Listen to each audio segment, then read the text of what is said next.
This is Kavitha Kusma from record millet. ఈ రోజు మనము మిల్లెట్ రస్కులతోటి హల్వా ఎలా తయారు చేసుకోవాలి. బయట దొరికే రస్కులు దొరుకుతాయి మనకు, మైదా పిండితో చేసినాయి, గోధుమ పిండితో చేసినాయి. అలా కాకుండా మిల్లెట్ రస్కులు, మనకు మిల్లెట్ రస్కులు దొరుకుతాయి. ఇది వచ్చేసి లిటిల్ మిల్లెట్ అంటే సామలతో తయారు చేసిన రస్క్.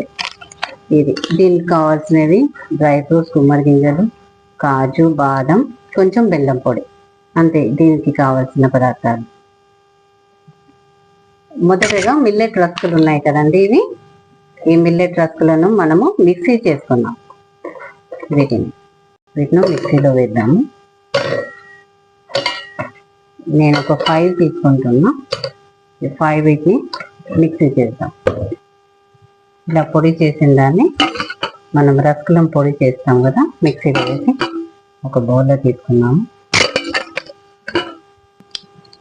2 స్పూన్స్ నెయ్యి తీసుకున్నాము.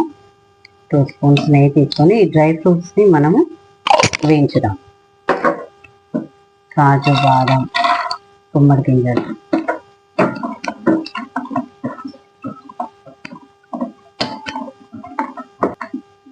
మనం బౌల్లోకి తీసుకున్నాము. ఇది మనము వేయించాం కదా, వాటర్ పోసేసుకొని మనము ఇప్పుడు ఒక కప్పు వచ్చేసి మనకి రస్కుల పౌడర్ తయారైంది. మనం 1/2 కప్పు వరకు బెల్లం తీసుకుందాం. అవసరం అనుకుంటే, స్వీట్ అనుకుంటే ఎక్కువ వేయచ్చు. నాకు స్వీట్ తక్కువ కావాలి కాబట్టి నేను పాకం వచ్చేసి సగం కప్పు తీసుకుంటున్నాను. దీన్ని పాకం వచ్చే వరకు, లైట్ పాకం,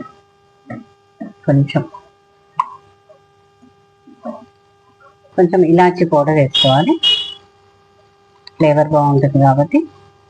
ఇలా లేత పాకం వచ్చాక మనము పొడి చేసి పెట్టుకున్నాం కదా రస్కులది వేసేయాలి. జస్ట్ ఇలా కలుపుతూ ఉండండి, ఇంకా హల్వా రెడీ అయిపోతుంది.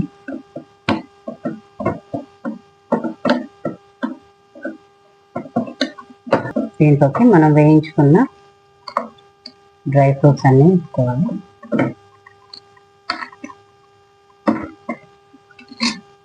అయిపోయిందండి హల్వా.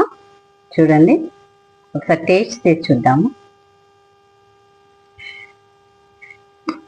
మీరు క్యారెట్ హల్వా అన్నీ తిని ఉంటారు కదా, ఒకసారి ఈ మిల్లెట్ రస్కులతోటి కూడా, మామూలుగా బయట దొరికే మిల్లెట్ కాకుండా ఒకసారి చూడండి, చాలా టేస్ట్గా ఉంది.